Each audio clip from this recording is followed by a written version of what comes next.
I can feel your energy pulsating down my spine. Hey, what's up, Buttercups? It's Amy and Jarrod, my love. Mwah. How are you this morning? I'm fine. You're fine. Are you going to be a good boy for me today? Yeah?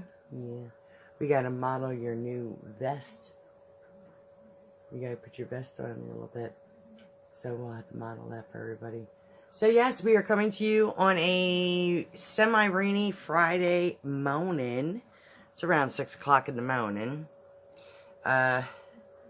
Yeah, I know. We were just, I was just watching, the fishing channel. What the heck is his name? Oh my God, that's terrible. I was just watching you. But yeah, he was just talking about, wait a minute, let me see if I can. Who to do? I hate when I can't remember stuff. It just drives me crazy. Absolutely drives me nuts though. But anywho, I think it's called the Fish Sandwich Show. He was just talking about, you know, all the rain that they've been getting. You know the feeling. We had 2 really nice days at 70+ degree weather. And then all of a sudden the last 2 days it's been nothing but rain. And let me tell you, it wreaks havoc on the joints. Yeah, so I can't wait to model his new vest for you. Yeah, a lot of people are, I'm glad, like, there are some people out there who do know what the vest is for and everything like that. That's really good to know. And we had tried a weighted vest a long time ago, probably like when he was 8, maybe 9 years old. And at that time, the vests were made out of like a Kevlar, and it was like lead weights that actually went into the vest. It was like just pieces of lead bar that went in there. Well, that didn't work out well for him because he kept taking all the bars out and chucking them, you know. So that really didn't work out really well. That's why we haven't used the weighted vest. But now that they have the bean bags, that's something that they can hurt themselves on, you know. So that'll work, you know. Yeah, so I can't wait to model this vest tab for you. Hey, Jay. Come here, my dude. Sir Little Man, want to tell me what the rules are, dude? No hating, what you can't do, what you sing about.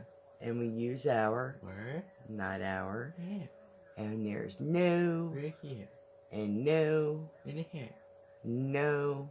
this here, Very good. And we keep our and hat on. Good job. And you know what else we have to keep on? We keep our hat on and our vest on. what is on with the floating? What is floating Come in here. there? Can you say that? I don't know what it is. Keep our vest. There, Keep our vest on. that's on. Yeah, so we keep our hat and our vest on.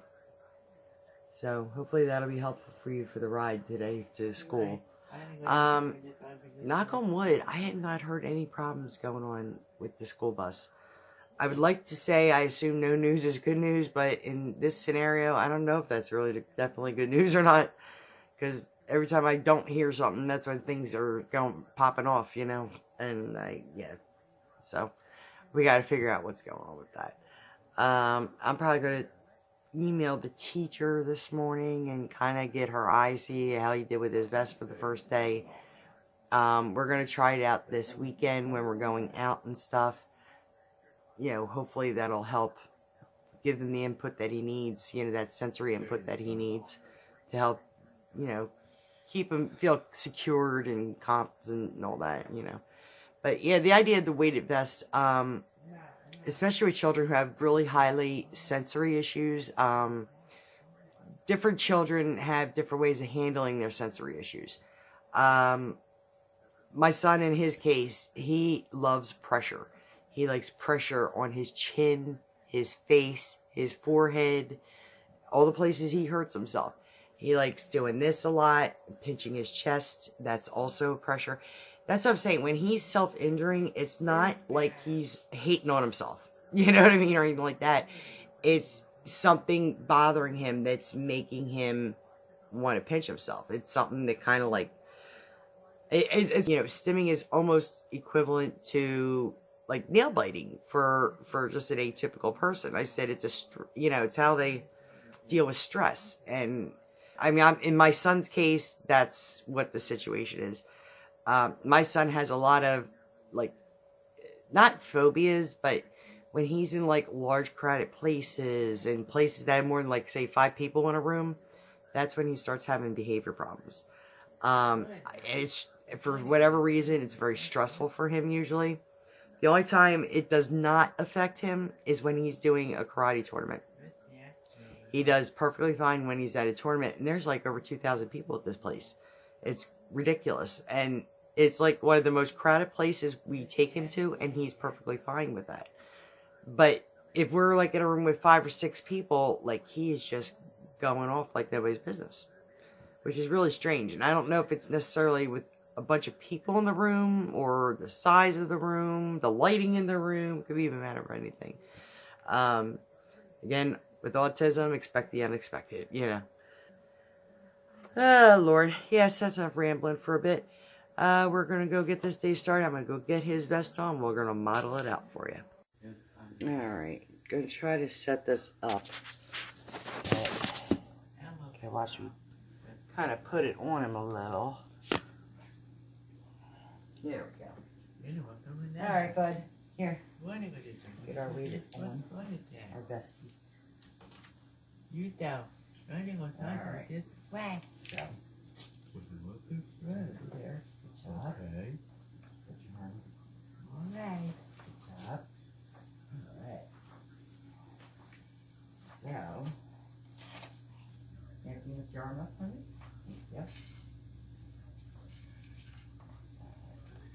It reminds me almost of like a back brace, the way it goes on with the Velcro. So, Yeah, there's that. so I'm straight. Oh no, don't walk away. Just want to make sure this is one right. You already got it. Put your arm up. There we go. Is that okay? Here. Okay.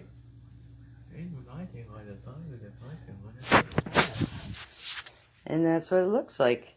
So Jay, how's it feel? Is it even? Do I have it even? Do you want me to tighten this side? Yeah. Alright, well you gotta stop moving if you want me to tighten it. Dang. Look at you rocking. You look so handsome in that. Do you think, does that help you? Yeah. Jay, does that help you? Yeah. Yeah? Okay.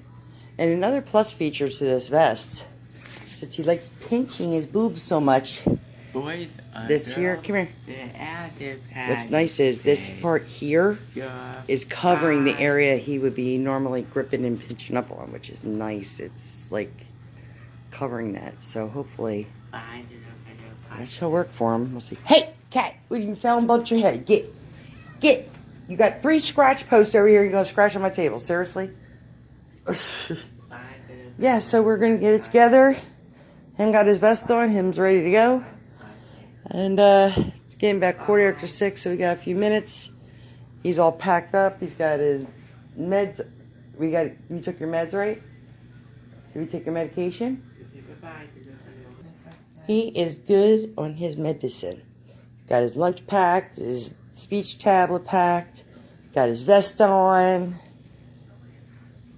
Yeah, so he's rocking and ready to go. What? Wave hi. Yeah, it's a little damp out. It's spitting a little bit. But the bus should be here in a minute. I thought I heard it. So it's probably going to be pulling up anytime soon, I imagine. Yeah. Yep, I think I see a bus. Like, I think I see lights.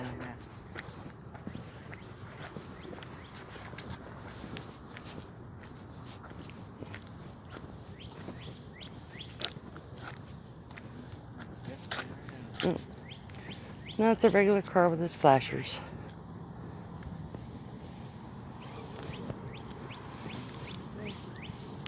Here comes the bus, though. I told you it'd be here in a minute. So quick again, what it is. Ready? Where's the camera? Working. And we use our, Word. not our. Yeah. And there is no, Where's here? and no, This is. and no. In the hat. And we keep our hat Anna. and vest on. That's on. Yeah. That vest is going to be a big help to you, I think. Hey, what's up, Buttercups? It's Amy and Jarrod Love. Mwah. All right, coming to you on a Friday afternoon, and we are heading out. Number one, we're gonna go to the bank, and then we gotta head to Mr. Karate Man here has his lessons tonight. So I want to have a little powwow with the teacher and kind of give him an update of what's going on and, you know, what happened last week and everything, and maybe there's something he can suggest that might help. Let's hope. Maybe some kind of defense mechanism that doesn't lash out at anybody. I really don't know. So we'll find out, I guess. Other than that, see where the rest of the afternoon takes us.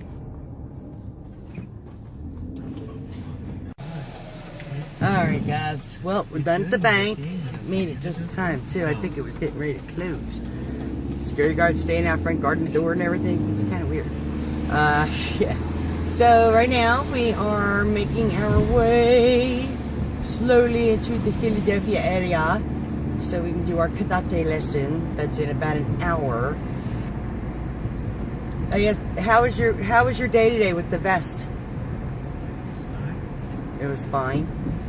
I don't know about that, because the teacher called and again was saying that he was going through his emotional, you know, and lashed out at a teacher again.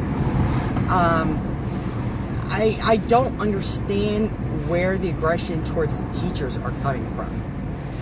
This has been like for the last like couple weeks now. This has been going on. There's some I really need to find out what the deal is and what is going on.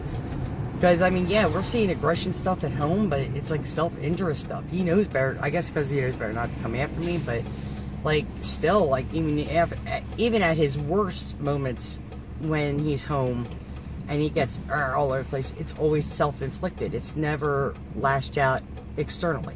Like, he doesn't, like, when Matt comes over, he has no issues with Matt. He doesn't strike out at Matt. He doesn't strike out at me. He has never struck out at Emily or my aunt. So, I mean, there's just, I don't know, just something very weird going on. Should be interesting, though, because the case manager, my lovely case manager, Teresa, I love her to some extent. She actually is going to attempt to try to contact DAD's MOM. And we're going to see how that goes. I told her, I said, I don't know. If she answers the phone, I said, I don't know how she's going to receive the phone call. I said, but you're more than welcome to try. I said, I've tried quite a few times, and I said, it just rings, and like there's never an answer. Like even the answer machine doesn't even pick up half the time. Yeah, so I don't know. I do not know, but hopefully maybe she'll be able to get through. So I don't really need any details. I don't want no details of what's going on over there. I got my own fish to fry. But it would be nice to have some kind of closure for this one way or another. You know what I mean? Because everything's been so up in the air since September. And one thing we all can agree on, this extreme behavior has been happening ever since DAD has been out of the picture. And that was since September. When he started school in September, he was fine for about the first month, and then all of a sudden, everything went downhill. So, yeah, it's making me think that definitely that is probably a core problem, I'm thinking. But now the next question is, how do we deal with that if the case is that, you know, we're not going to be getting to see that person again? I don't want to really kind of trigger, but, and how do we deal with the ramifications from that? Because how do you explain that? Like, how do you explain that to a 16-year-old child with a very low stability of emotion? You know, like, how do you describe grief to them? You know, because essentially he's going to have to probably do something of that sort. He's going to have to grieve to some point. How that's going to work, I really don't know. This may be the grieving process. I don't know. I mean, it's a very, very, very heavy possibility things may get worse before they get better. So, we'll have to see how that rolls around. So, all right. So we are here at karate. I'm just sitting here for a few minutes because we're a little bit early. Our appointment's like 4:30. It's like 4:05ish right now. So, yeah. So we're gonna get our karate on. Hey guys. All right. So we are done at our karate. You did very, very good, according to the teacher. Mr. Justin said he did very good today. I got into a dialect with Mr. Williams, who runs the whole place. Okay, he's like I guess the dean of the school, you could say, or whatever. Yeah, I had proposed a question to him, and I said, you know, this is our situation. And I told him about what happened last week, and how the story slightly changed from a choke to a neck hold, whatever, and all that. And even when I had said that about, we started with a choke hold, and then all of a sudden on Tuesday it became like a headlock, he just looked and went, he's like, that's like two totally separate things. I was like, exactly. And he said, and just so you know, we teach neither of them. And I was like, I am aware of that. I said, but I have a feeling that either the county or the school is going to bring that up as possibly a problem, you know, that might be starting something. But they teach a lot of good values there and stuff. And I was explaining what was going on. He had asked that about DAD. And I explained that situation to him. He's like, oh my God. He said, well, I'm going to tell you right now. He said, that's probably the core of what's going on. I said, I'll guarantee you that's what's going on. I said, but how do I help him deal with that? I said, he needs to either have a grieving process, or I need to be able to explain it to him in a way that he's not going to think it's his fault that he did anything wrong. And we were just going through it, and I mean, we went through every scenario. He said, is there any bullying in school? And that's one thing I never really have to worry about, honestly, with Pennsbury. They are a really good school in that fashion. They are huge on the no bullying thing, and you know, they have kids that support each other and stuff like that. So I mean, that's not ever really been an issue. And not only that, with the autistic support class that he is in, he's with the same 7 young men that, I'm saying young men now, not boys, but he's with the same 7 young men that he's been with since 6th grade. So it's not like, you know, there's somebody new in the class that's disrupting or anything like that, you know. The teacher that works with him has been working with him since 6th grade. The teacher's aides that are there in the classroom have been working with all the boys since they were like for the last 2 years.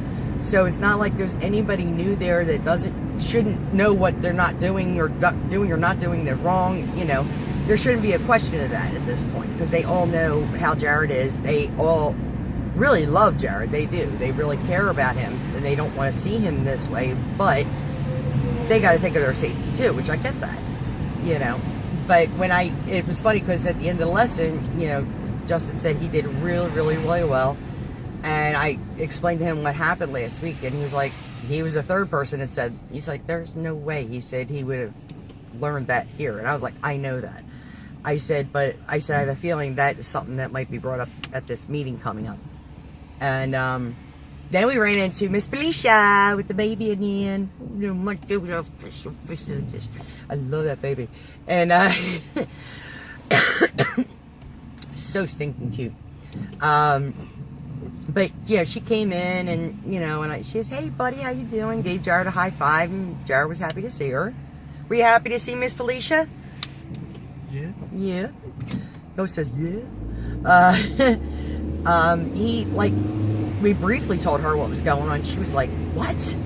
She's like, little kind young Jarrod, who's like gentle as a flea. Like, really? Just like, because even like when he works with the karate teachers, they have to keep telling him, come on Jarrod, you got to hit harder. Come on Jarrod, you got to really follow through with your punches. You're not going to hurt us. You're safe, and da-da-da-da. And like, he's like, he does a punch. It's the funniest damn thing. And he's like, he really kind of cares, you know, he doesn't want to hurt anybody. So, okay, how do you go from a child behaving like that to a child that goes after a teacher in school choking them? There's a disconnect somewhere there. I don't know where it is, but I am damn skippy well. I'm going to find out what it is. Eventually, it's going to come out. So, hey guys, yeah, so we are at the end of our day. I'm going to go where there's a little bit better light, because I've gotten a few comments from people that the lighting is horrible in my apartment. Which, in fact, it is. This is about the brightest it usually gets. So, you know, he is very convinced that a lot of Jarrod's problems most likely are stemming from the situation with Dad.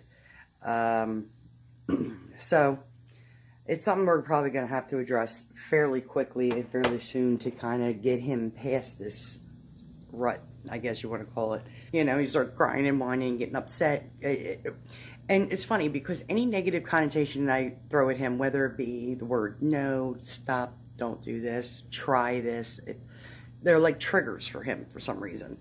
Why, I'm not really that sure of. Let's stretch this out a little bit more. That's better. Yeah, so essentially they're triggers for him.